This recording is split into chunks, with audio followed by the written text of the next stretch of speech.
Hello दोस्तों, आज हम लोग एक घातीय तथा द्विघातीय समीकरण पढ़ेंगे, मतलब क्वाड्रेटिक इक्वेशन। इसके बारे में थोड़ा सा जानते हैं हम लोग। a1x plus b1y plus c equals to 0, c1। Second equation a2x plus b2y plus c2 equals to 0। ये दो इक्वेशन का तीन कंडीशन होते हैं। Equation first, equation two. इसके दो कंडीशन होते हैं। फर्स्ट कंडीशन, यदि आपका a1 by a2 equals to b1 by b2 equals to c1 by c2, अगर तीनों के तीनों को नॉट इक्वल टू कर देते हैं तो इसका सिर्फ और सिर्फ एक हल होते हैं।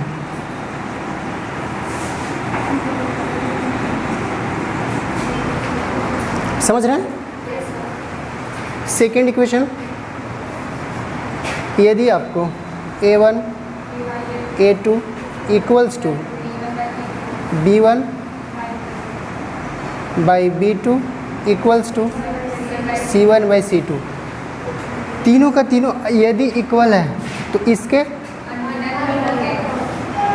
इसके अनगिनत हल होते हैं। तीसरा equation, a1 by a2 equals to b1 by b2 not equals to c1 by c2। यदि हो तो इसके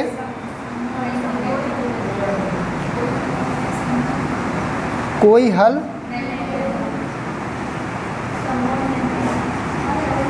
संभव नहीं है। ये तीन कंडीशन होते हैं। ये जो हो गया आपका एक घातीय समीकरण हो गया, ठीक है। कहने का मतलब जे भी है, a1 है, b1 है, c1 है, a2 है, b2 है, c2 है, जितने सारे हैं उसमें सिर्फ और सिर्फ एक घात है।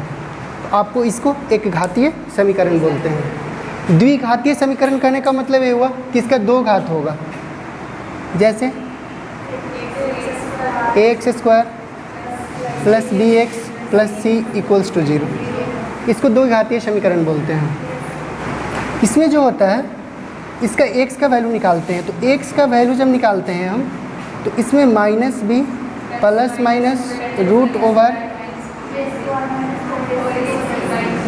B square minus 4ac by 2a होता है। इसका दो कंडीशन निकल जाता है, एक minus b plus B square minus 4ac by 2a होता है।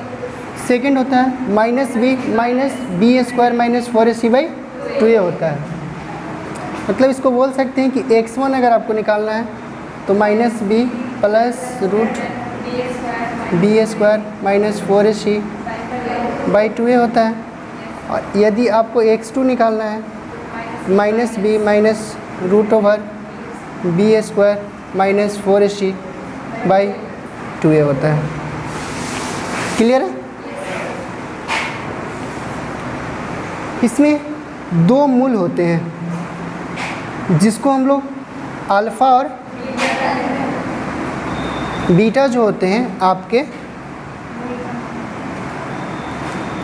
दो मूल होते हैं।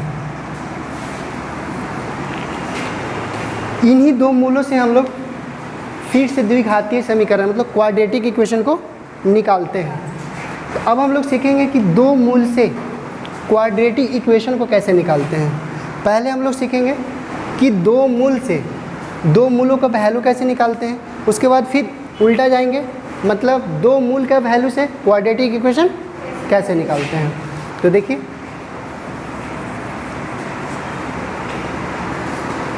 लिख लीजिए।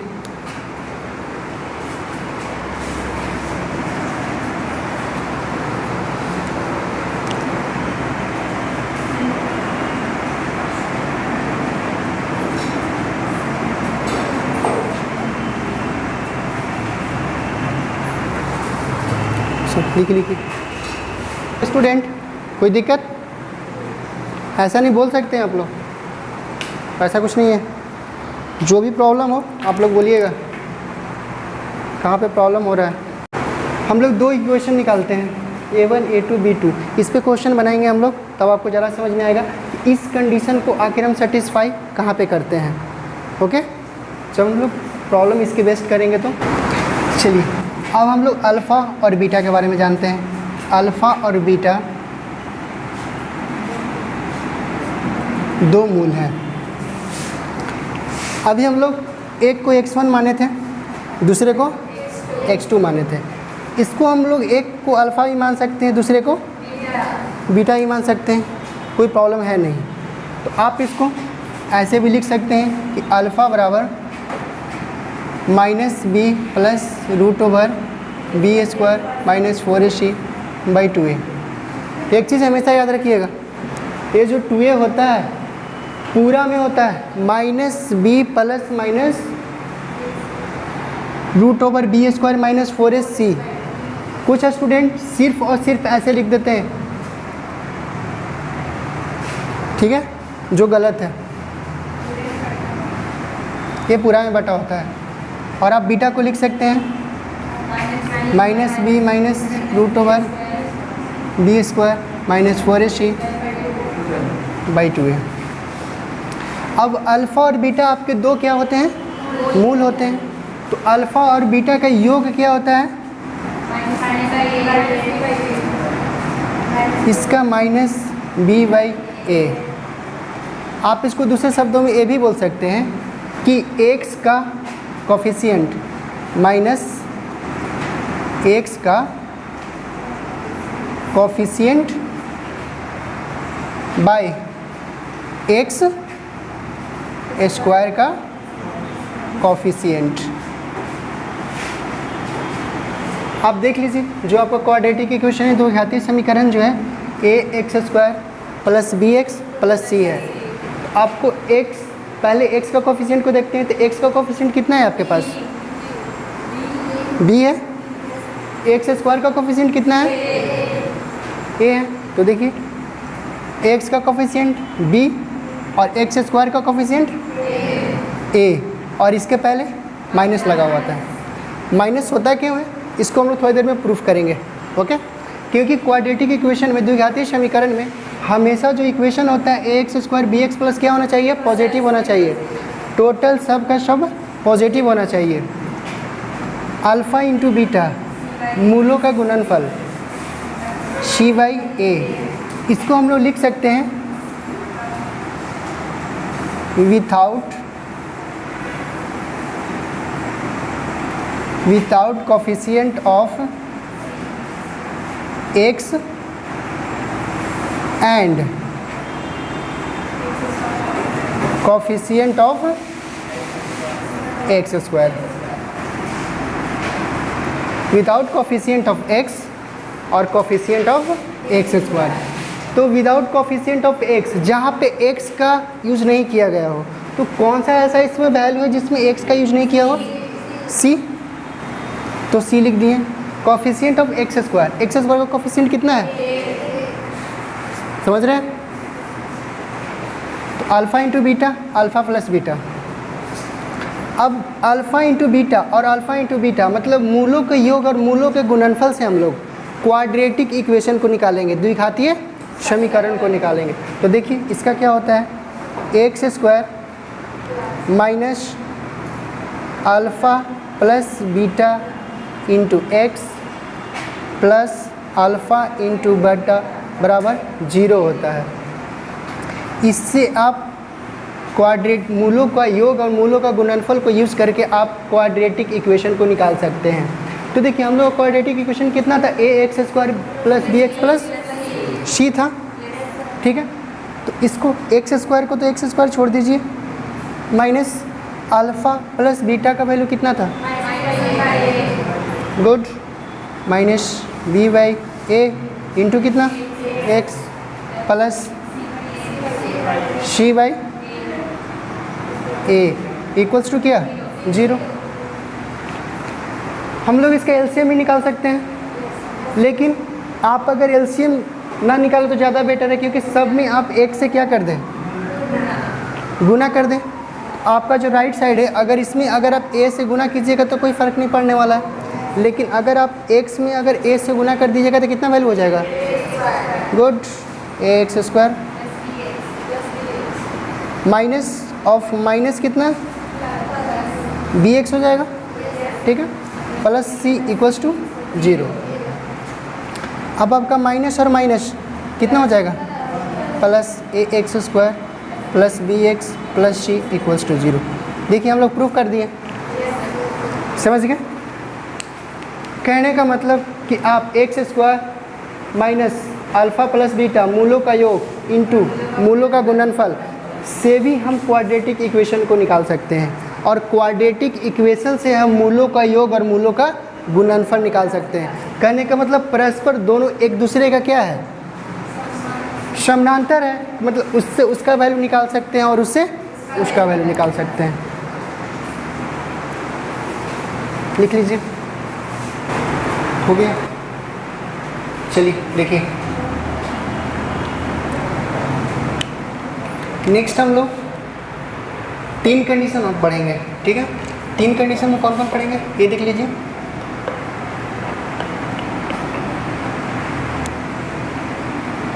एक डी होता है, ओके, बराबर कितना होता है, डी बराबर होता है बी स्क्वायर माइनस 4ac। इसका भी 3 कंडीशन होता है। एक कंडीशन यदि डी ग्रेटर देन 0 हो, डी ग्रेटर देन 0 कहने का मतलब डी बराबर बी स्क्वायर माइनस 4ac है, तो ए भी आप लिख सकते हैं कि बी स्क्वायर माइनस 4ac भी ग्रेटर देन क्या होना चाहिए, 0। समझ रहे हैं, एक कंडीशन हो गया। तो यदि बी स्क्वायर माइनस 4ac अगर ग्रेटर देन 0 आ गया, आपको 0 से उसका वैल्यू बड़ा आ गया, तो 0 से वैल्यू बड़ा आएगा, इसका कहने का मतलब पॉजिटिव आएगा या निगेटिव आएगा, ऑलवेज पॉजिटिव आएगा, कभी भी उसका वैल्यू निगेटिव नहीं आएगा। तो कभी भी उसका वैल्यू निगेटिव नहीं आएगा तो इसका क्या होता है, इसको बोलते हैं वास्तविक और असमान। दूसरा कंडीशन होता है यदि d इक्वल्स टू 0 हो, तो आप ये भी बोल सकते हैं कि B square minus 4ac equals to 0। यदि आपका बी स्क्वायर माइनस 4ac का वैल्यू अगर 0 हो जाता है तो उसका वैल्यू जो होगा, उसका मान जो होगा वास्तविक और समान होगा आपका। तीसरा कंडीशन होता है इसमें आपका कि यदि d less than 0, d less than 0 कहने का मतलब क्या, d का वैल्यू क्या होगा, नेगेटिव होगा, B square minus 4ac less than 0, इसका वैल्यू क्या होता है, इसका वैल्यू ऑलवेज काल्पनिक हो गए। ये 3 आपका कंडीशन होता है, इसको लिख लीजिए।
लिख लिए। सब लिख लिए आप लोग तो लिखे हुए थे।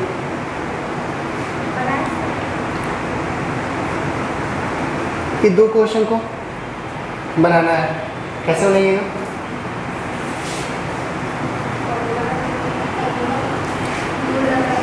जो न्यू स्टूडेंट है जल्दी बनाइए, सबको बनाइए जल्दी फास्ट। इसका कितना है? 1 और 5/2। हाँ जी, आप लोगों का कितना है? बना रहे हैं, प्रॉब्लम होगा तो बोलना है। ठीक हो, चलिए ठीक है, जो बना लिए वही ठीक है, जो नहीं बनाए वो समझिए। देखिए ये फर्स्ट है और ये सेकेंड है। ओके, हमको x का वैल्यू निकालना था, find out the value of x। तो x का वैल्यू निकालने के लिए तो एक फॉर्मूला बताएं आपको कि x बराबर -b, ठीक है, plus minus root over b square minus 4ac/2a। दूसरा ये भी है, हम लोग बचपन में पढ़े हैं, क्या पढ़े हैं देख लीजिए। इन दोनों को मल्टीप्लाई कीजिए, a वाले कोफिशिएंट को और c वाले कोफिशिएंट को। तो a का कोफिशिएंट आपका कितना है? 2 है, क्लोज 2। c का कोफिशिएंट कितना है? 5 है। तो 5 में 2 से गुना कीजिएगा तो कितना आएगा? चलिए 10 आ गया, ठीक है। अब 10 को हमको इस तरह से ब्रेक करना है, ठीक है, इस तरह से फैक्टर करना है कि 3 आ जाए। क्या 3 आ सकता है? अगर 10 को फैक्टर करेंगे तो 5 और 2 10। एक और फैक्टर कर सकते हैं आप, 1 और 10, 2 फैक्टर तो हो सकता है, और भी कोई फैक्टर हो सकता है। फैक्टर मतलब होता है तोड़ना, गुणनखंड करना, ठीक है। हम लोग इसके जितने भाग में तोड़ सकते हैं तो उसको कितने भाग में तोड़ सकते हैं? 10 को 5 2 कर सकते हैं, 1 10 कर सकते हैं। और भी कोई फैक्टर हो सकता है? नहीं हो सकता। तो आपको क्या इस दोनों को घटाइएगा। अब क्या करना है? इस 2 फैक्टर को नहीं तो जोड़ना है, नहीं तो घटाना है, कुछ भी करना है, लेकिन हमको ये 3 लाना है, ठीक है। तो क्या 10 में 1 जोड़िएगा या 1 घटाइएगा तो क्या 3 आ सकता है? नहीं आएगा। अब इसलिए नहीं आएगा तो क्या करेंगे? ये आपका ख़त्म हो गया। कहने का मतलब 1 और 10 आपका जो फैक्टर था वो बिना काम का था, उसका कोई वर्क नहीं है यहाँ पे। तो अब देखिए आपके पास क्या बच गया? 5 और 2 फैक्टर बच गया। इन दोनों फैक्टर में अगर जोड़िएगा तो 5 और 2 7, लेकिन अगर 5 में से 2 को घटाइएगा तो कितना आ जाएगा? 3 आ गया ना। तो 3 तो फैक्टर आ गया है आपका, लेकिन हमको लाना क्या है? -3। कहने का मतलब किस में हम माइनस लगा सकते हैं? -5 प्लस 2 करेंगे तो -5 और 2 कीजिएगा तो कितना आ जाएगा? -3 आएगा। लेकिन इन दोनों में आप गुना कीजिएगा तो कितना आएगा? -10, जो आपका है नहीं है। तो ठीक है, उसके बाद -2 करेंगे तो भी तो -10 ही आएगा। फिर भी नहीं आएगा। हाँ बिल्कुल सही, फिर भी नहीं आएगा। कहने का मतलब इसको इस मेथड से करेंगे तो कॉम्प्लिकेटेड होगा। तो इन्हीं सब कॉम्प्लिकेटेड से बचने के लिए एक और फार्मूला आया है जो x बराबर -b plus minus root over B square. A formula यहाँ पे यूज नहीं होगा, ए जो कंसेप्ट है यहाँ पे यूज नहीं होगा। तो सवाल है कि इसका कंसेप्ट कौन सा यूज होगा। तो अब आपको पता है ax² plus bx plus c बराबर कितना होता है? 0 होता है। तो इसमें a का कोफिशिएंट कितना है? 2 चलिए ठीक है, लिख दीजिए a का कोफिशिएंट 2 है। आपका b का कोफिशिएंट कितना है? -3 है। c का कोफिशिएंट कितना है? 5 है। समझ रहे हैं बात को? ठीक है, तो अब तो निकाल सकते हैं आप x बराबर -b plus minus root over B square minus 4ac/2a। तो आप x बराबर लिख सकते हैं माइनस बी माइनस 3, तो माइनस ऑफ -3 कितना होगा? +3। तो यहाँ पे +3 लिख सकते हैं, प्लस माइनस √ बी स्क्वायर, किसका स्क्वायर? -3 का स्क्वायर, तो -3 का स्क्वायर तो 9 हो जाएगा। -4, ए का वैल्यू कितना? 2, सी का 5। देखिए 5 चौक 20 और 2 40, 40 में से 9 को घटाएंगे क्या आएगा? 31। 2 × 8 2। कहने का मतलब जो x का वैल्यू आ रहा है +3 प्लस माइनस √ कितना आएगा? 31 बाई कितना? 4। हम लोग 11th में पढ़े थे इमेजिनरी कॉम्प्लेक्स नंबर, ठीक है। तो ये इमेजिनरी पार्ट हो गया जिसका हम स्क्वायर रूट नहीं निकाल सकते, ठीक है। वो कॉम्प्लेक्स नंबर से फिर हमको निकालना पड़ेगा, लेकिन यहाँ पे हमको कॉम्प्लेक्स नंबर नहीं यूज़ करना है क्योंकि यहाँ पे हम लोग क्वाड्रेटिक इक्वेशन को यूज़ कर रहे हैं, ठीक है। तो क्वाड्रेटिक इक्वेशन इसका सॉल्यूशन क्या होगा? नहीं निकाल सकते, समझ रहे हैं? तो इसका नहीं निकाल सकते। अब चलते हैं ऊपर में, सेम प्रोसेस ऊपर में करते हैं। x बराबर, इसमें b का वैल्यू कितना है? माइनस ऑफ -10 कितना होगा? +10 plus minus √ B square 100 -4 × 5 × 2 by कितना? 2 × 2। देखिए इसको निकाल सकते हैं 10 प्लस माइनस ये कितना हो जाएगा? 100 - 40 डिवाइडेड बाई 4 डिवाइडेड बाई 4 हो जाएगा। तो x बराबर हो जाएगा आपका 10 प्लस माइनस √16 बाई 4।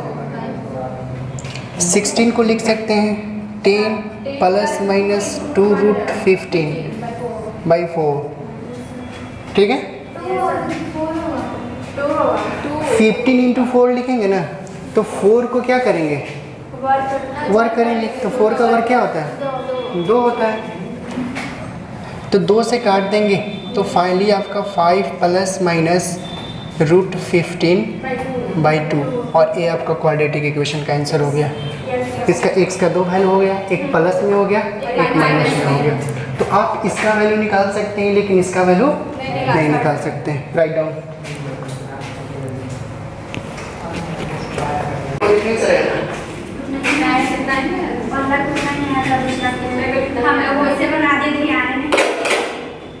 ध्यान नहीं दिए कैसे काम चलेगा?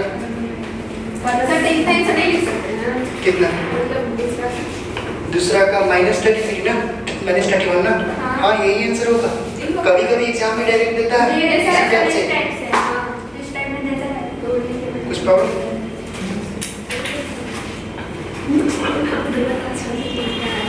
समझ रहे हैं? कोई दिक्कत नहीं ना आपको?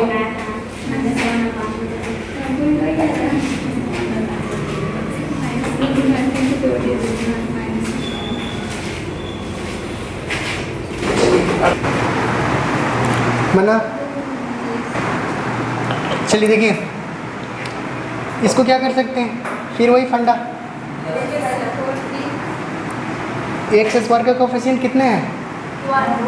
1 है। अब देखिए आप लोग का प्रॉब्लम है, बार बार बोलते हैं, ठीक है। एक क्या हो गया? वैल्यू कितना हो गया? 12 हो गया। अब हमको 12 का फैक्टर चाहिए। 3 × 4 4 × 3 और कुछ हो सकता है? एक तो 1 × 12 हो सकता है, 6 × 2। हाँ गुड, 6 और 2 हो सकता है। और कोई फैक्टर हो सकता है? क्या होगा? और क्या बोल रहे थे? 1 और 12। चलिए ठीक है, लिख दे रहे हैं 1 और 12 भी लिख दी। तो अब बताइए आप लोग को किसको जोड़नी है? घटाने से 7 आ जाएगा। किसको? 4 और 3 को, 4 और 3 को जोड़ने से 7 आ जाएगा। चलिए लिख देते हैं x² + 4x + 3x + 12 = 0। तो x कॉमन लीजिए, x + 4 + 3 कॉमन, x + 4 = 0। तो x बराबर -3 और -4 हो गया। कितना है आंसर? 4 और 5 आया। ओके, देख लेते हैं इन दोनों का कोफिशिएंट कितना है। एक का कोफिशिएंट कितना है? -1 और सी का कोफिशिएंट कितना है? 20। तो टोटल वैल्यू अगर मल्टीप्लाई करेंगे तो कितना आएगा? -20। -20 का फैक्टर कितना हो सकता है? 4 × 5 या 5 × 4। और भी कोई फैक्टर? 10 और 2। और भी कोई फैक्टर? 1 और 20।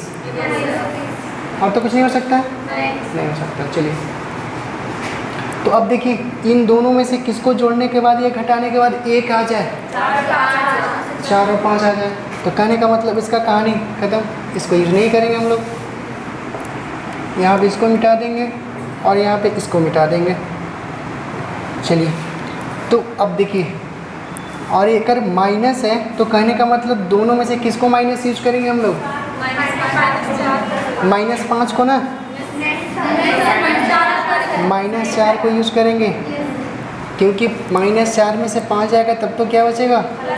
प्लस में 1 बचेगा। तो -x² + 5x - 4x + 20 = समझ रहे हैं? तो इसमें x कॉमन ले लीजिए। क्या कॉमन लीजिए? -x है, ये x है, -x, x बच जाएगा, माइनस क्या बच जाएगा? 5। इसमें -4 कॉमन ले लीजिए तो कितना? x - 5 = कितना? 0। तो 1 का वैल्यू आ गया -x और -4, और एक वैल्यू आ गया आपका x - 5। तो जब x - 5 को अगर 0 कीजिएगा तो x बराबर क्या आ जाएगा? 5 आ जाएगा। अगर इसको 0 कीजिएगा तो कितना आ जाएगा? -4 आ जाएगा। तो आपका 2 वैल्यू हो गया, 5 और -4। ठीक है, यहाँ तक कोई प्रॉब्लम नहीं है। अब इन्हीं 2 इक्वेशन से आपका जो हो गया 2 वैल्यू आया x का। करने का मतलब आप एक को x1 मान सकते हैं, दूसरे को x2 मान सकते हैं, या एक को आप अल्फ़ा मान सकते हैं और बीटा मान सकते हैं। तो हमको मूलों का योग और मूलों का गुणनफल यहाँ से निकल जाएगा। तो मूलों का योग और मूलों का गुणनफल निकाल के और यहाँ से फिर से क्वाड्रेटिक इक्वेशन बनाइए।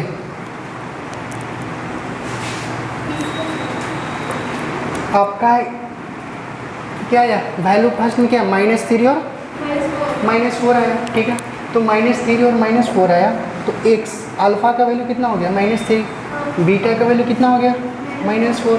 अल्फ़ा और बीटा का वैल्यू पता हो गया आपको। तो जब अल्फ़ा और बीटा का वैल्यू पता हो गया तो मूलों का योग कितना होता है? Alpha plus beta. निकाल लीजिए। मूलों का गुणनफल कितना होता है? Alpha into beta. और उससे फिर इक्वेशन हम निकालने के लिए बताए थे ना, उसको निकालिए।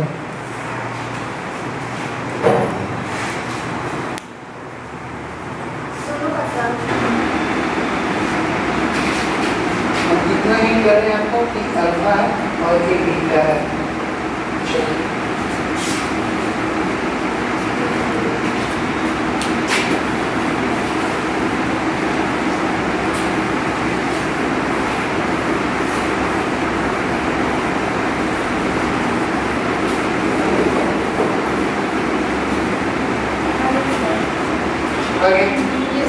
सेम इक्वेशन आएगा, क्वाड्रेटिक इक्वेशन आएगा।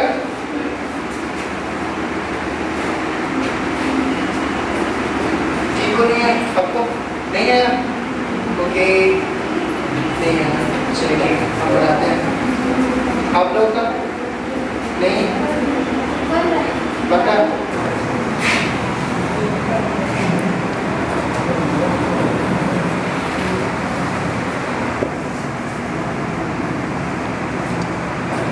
देखिए, जिनसे नहीं बना वो ध्यान दें। आपका x का वैल्यू कितना आ गया था? दो आया था, एक -3 और एक -4। तो अब -3 को क्या मान लीजिए, अल्फ़ा, और -4 को क्या मान लीजिए, बीटा। यहाँ तो कोई प्रॉब्लम नहीं, प्रॉब्लम। चलिए सेकेंड इक्वेशन में आपका दो वैल्यू आया था, एक -4 और एक 5। एक के वैल्यू को कितना मान लिया, दूसरे के वैल्यू को क्या मान लिया, बीटा। तो पहले फर्स्ट इक्वेशन को सोल्व कर लेते, उसके बाद सेकेंड इक्वेशन को सोल्व करेंगे। तो देखिए फर्स्ट इक्वेशन को सोल्व करने के लिए मूलों का योग क्या होता है, अल्फ़ा प्लस बीटा। अल्फ़ा का वैल्यू कितना आपको पता है, -3, -4, कितना हो जाएगा, -7। अल्फ़ा प्लस बीटा का वैल्यू कितना पता हो गया आपको, क्लियर है यहाँ तक।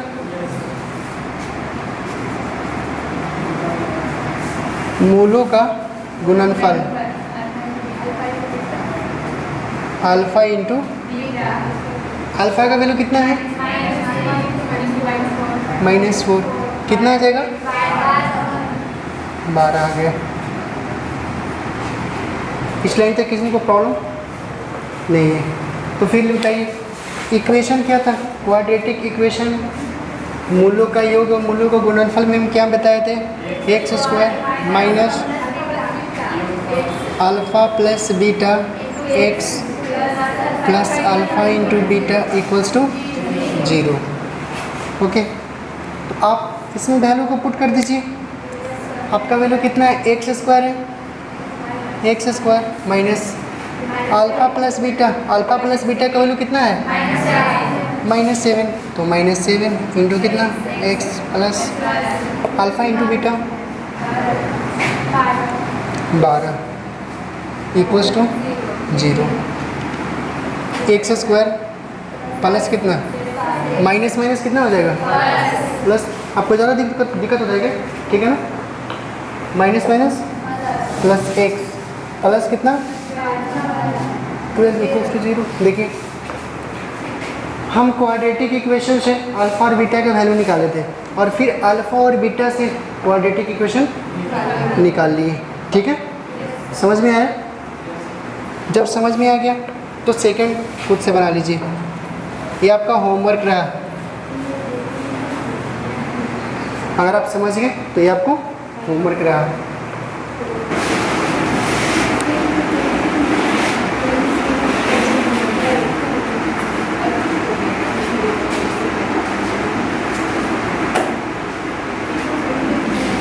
क्या बन गया, हाँ बनाना है, के का मान निकालना है और आपको सब कंडीशन बता चुके हैं, -2। हाँ गुड।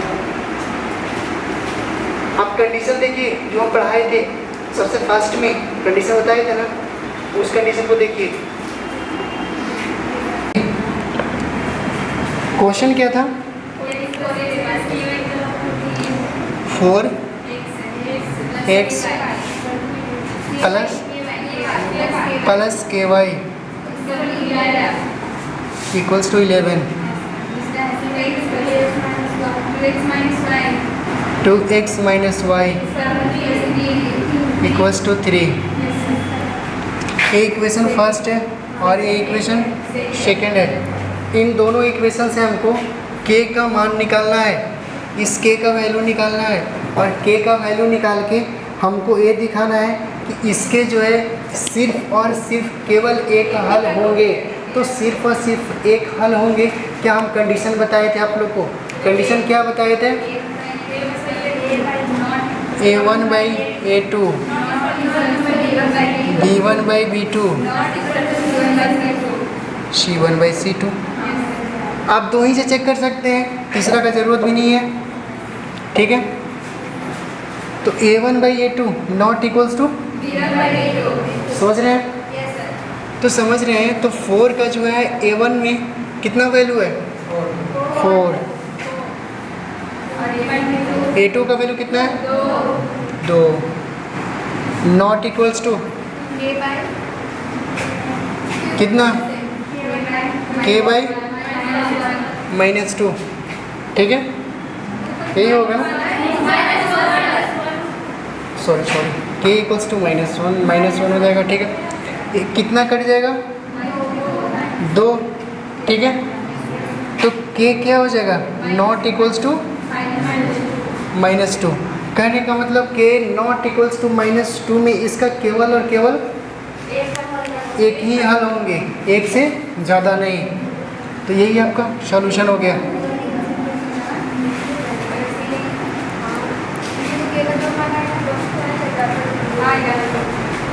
चलिए, पता चला कहाँ पे गलती की था, थोड़ा सा गलती था। समीकरण देख के किया कीजिए, इक्वेशन इसीलिए लिखवाए हैं। Next question,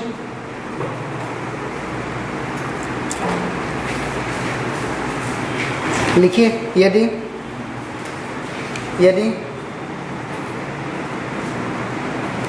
6x plus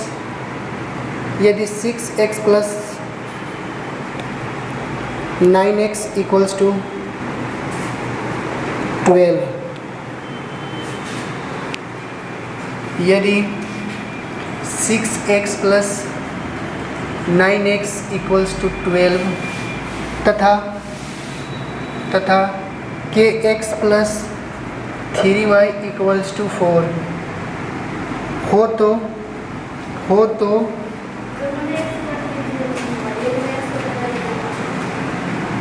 9y हो तो k के किस मान के लिए समीकरण का अनगिनत हल होंगे।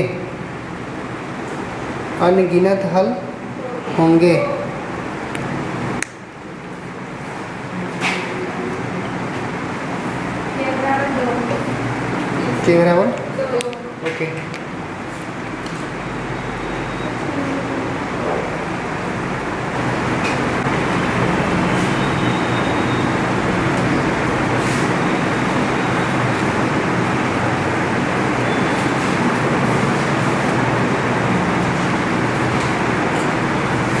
आ गया, कितना है 2। गुड।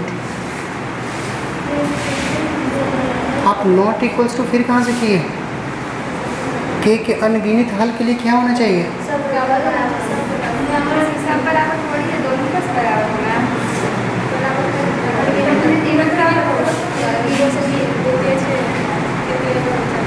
आप कंडीशन देखिए, हम क्या लिखवाए हैं। आप कंडीशन चेक कीजिए, पहले बैक जाइए, बैक टू पवेलियन, जल्दी। 2 हो गया, समझ में आ रहा है ना? कोई प्रॉब्लम बन रहा है ना? देखिए, आपका इक्वेशन है, इक्वेशन फर्स्ट, इक्वेशन सेकंड। हमको इसके कितने अनगिनत हल चाहिए? अनगिनत हल के लिए क्या हम कंडीशन बताए थे? 2 C1/C2। तो हमको k के वैल्यू को देखना है। कहने का मतलब किसी 2 को ले सकते हैं, तो ले लेते हैं 6/k इक्वल्स टू 9/3। ये 3 हो जाएगा, ये 2 हो जाएगा, तो k इक्वल्स टू 2। मतलब k इक्वल्स टू 2 पे क्या हो जाएगा? अनगिनत हल हो जाएंगे।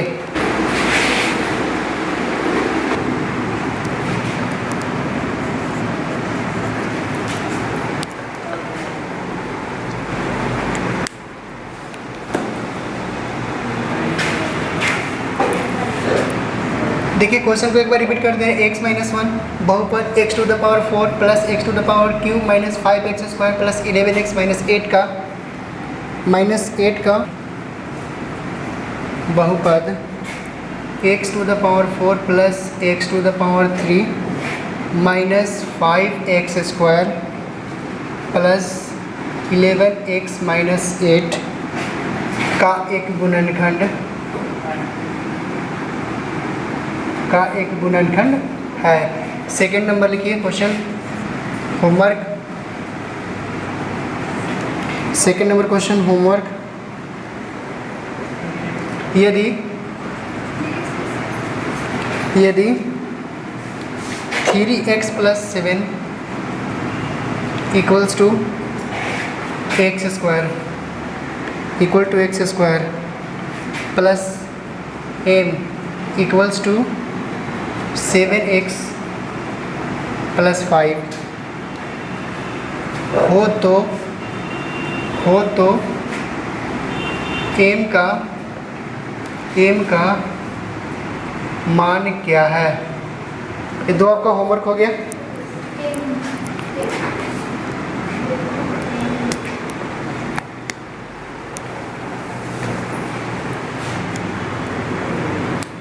चलिए ओके।